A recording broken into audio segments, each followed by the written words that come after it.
Hello there, and welcome back to my channel. So today, I'm going to be going over Friday the 13th, the original. I'm not sure of the year, but it's a pretty big deal because happy summer. We are going to be doing the Friday the 13th review series all summer long, every Friday. And by that, I mean me, Nick Cooling, I think Filthy Dan, maybe the House of the Living Dead.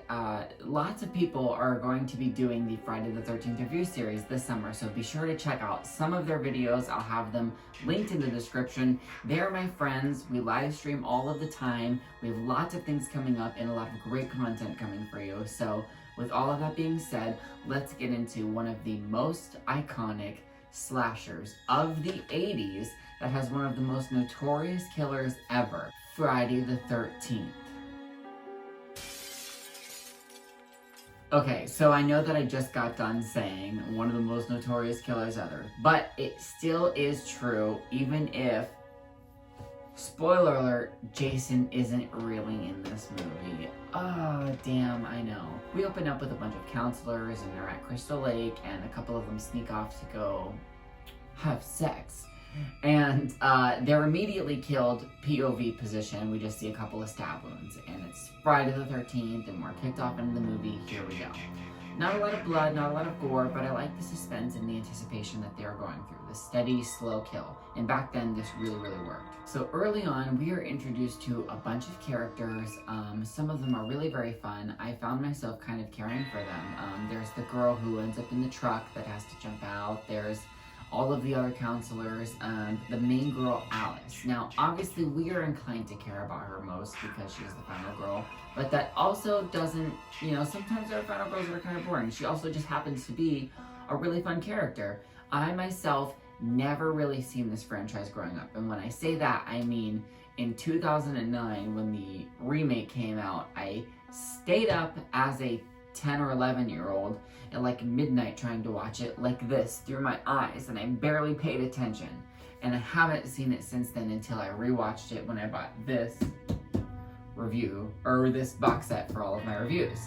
And man, I really did like this movie, and let me tell you, a fresh perspective from not seeing any of these or growing up with them or not having nostalgia.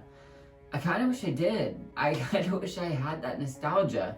While I think it makes it interesting for fresh points and my ranking will probably really cool, I don't know, man. When I immediately watched this whole series, I felt like I had missed out on something.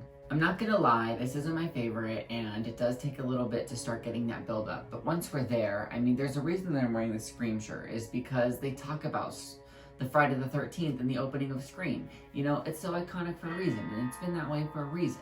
We love this movie because of what Pamela Voorhees brought to it. There was this whole set of counselors, and they were all getting slaughtered one by one, and the deaths actually started getting better as they went on. I really loved the story that progressed. I loved the running through the woods. I loved where it took place. I grew up in Ohio for the first 17 years of my life before I moved out here to California and started film school and then graduated and got my jobs, acting and background acting.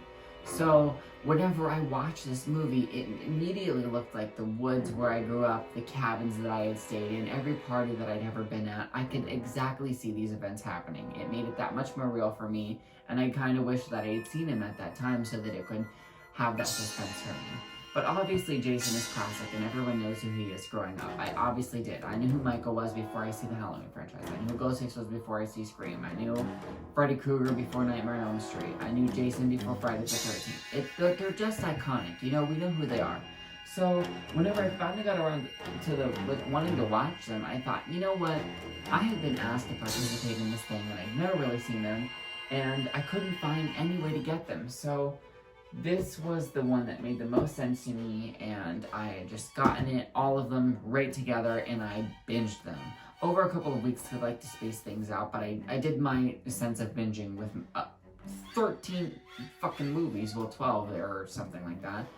And anyway, the point is that this one really swept me off my feet, I was already expecting certain things, I had already kind of knew certain things, but I was still surprised whenever Pamela Voorhees had shown up, and I was like, oh, okay, well, maybe whatever. And then it was like, well, she's the only older woman that's happening. She's got to be Pamela Voorhees from the obvious pop culture that I've known about. And I still, for a half a second, was surprised even when she showed up. And wasn't expecting Pamela Voorhees to be so young when I saw her. So the fact that I knew about this movie and was still able to have that surprise is a testament to how good it was written. You know, and I do prefer Jason as a killer in this franchise, but it's such a fun starting point to branch off here. I love the machete/knife aspect. I love the lake, the surprise ending. I love how she has to get into the canoe, the atmosphere. I love how you can tell it wasn't a set. I really, really love the camp era. AHS 1984 was one of my favorite seasons because of that. It's just so perfect. You know, who can say why? It just feels right. And when we're there at the end of the story and she's had her final fight with Pamela and all of the exposition to come out about Jason when he drowned and all of the corruption, and you're like, who do you feel bad for? It's like, of course you feel bad for Pamela, but it's like she's taking things so far, and you're fighting and rooting for Alice, especially after the night that she had just went through. Hello, did we watch the movie? And I love how she takes the machete and does that final chop at the end. And I watched this with my boyfriend. We both watched it for the first time because we'd never seen it, and we watched it together. It was awesome. I would never take that experience back for anything. And we both went, ooh, and got goosebumps whenever her head got cut off and her head started reaching up. It was perfect, bro. That is one of the most iconic scenes in a horror movie history. You can't tell me otherwise. And so it really just had this fun feeling for me, you know? It felt like a popcorn movie, like something I would show for my friends if I was at a sleepover or like at a camp or something like that. Like, it was the perfect friend, perfect Friday night, perfect show people this fun horror movie type of thing. And I can't imagine, you know, how everyone was inspired by this whenever it first came out. You know, no wonder that Scream is a love letter to so many different horror movies. And I absolutely loved being able to meet Pamela Voorhees and kind of Jason for the first time and seeing where this franchise had to go and what it had to offer. So yeah, that was my review of Friday the 13th. I absolutely loved it. The cinematography, the score, everything about it was iconic. I love the entire woods aspect. This is the DVD Blu-ray, that I have of it. It came with the Friday the 13th Deluxe, Deluxe Edition box set. Now, I had bought this because I had wanted to see all the movies and I had one of them all in one place. But here's the box set in my hands. It comes with 12 of the movies and then a 13th disc as the bonus features. I haven't gotten into those yet, but I absolutely will. And then there's another little booklet here to go into the fun little featurettes of what is behind the scenes of this franchise and this box set.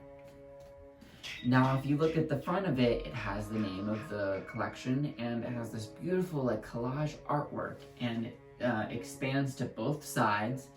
And I absolutely love this. It was beautiful and intriguing before I saw the movies, and now afterwards I absolutely love and appreciate and understand every different little aspect of this. Even the top has the hockey mask.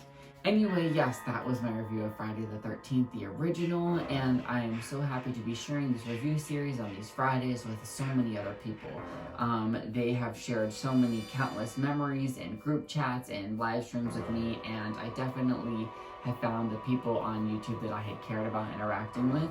And so, if you like my reviews and you like my opinions, you're definitely going to love everything that everyone else has to say. So I'm definitely going to link their stuff below. Please check them out. It's going to be this whole thing, like I said, so much content. The Friday the 13th series every Friday this summer, and it's going to be a blast. I'm having a blast. I myself am going to be watching along and seeing how they feel, and once I do that, that's going to give me input, and then once we come together for the live stream, it's really going to be so much fun.